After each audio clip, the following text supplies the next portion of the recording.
입맛은 달콤해 달콤해 달콤해 오렌지는 상큼해 상큼해 상큼해. Hello guys, good morning. So for today's video, may panibago na naman tayong video vlog.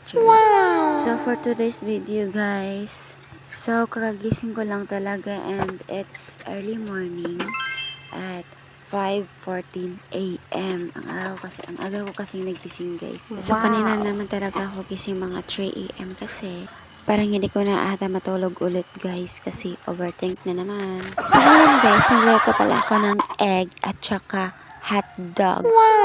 Minimix ko talaga yan guys.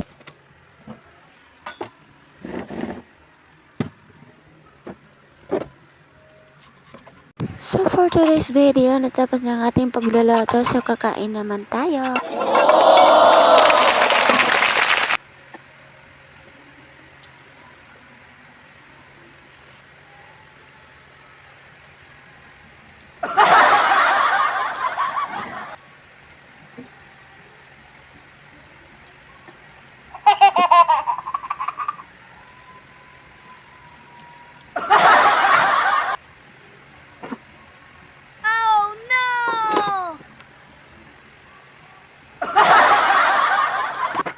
So guys, pagkatapos ko pa magluto ng aking mga recipe, sana all. At in the first naman guys, ay inuuna ko po yung mga hugasin guys, kasi wala akong plato na malalagyan ng aking ulam kasi hindi ako nakapaghugas kagabi. Bakit ang ulam yung inuuna kong lulutuin?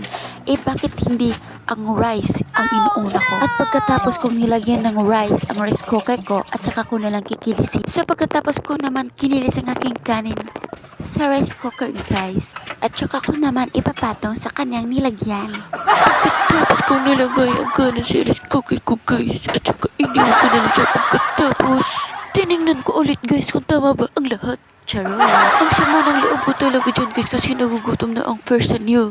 So guys, thank you for your watching my videos, and don't forget to subscribe and click to the notification bell. Thank you.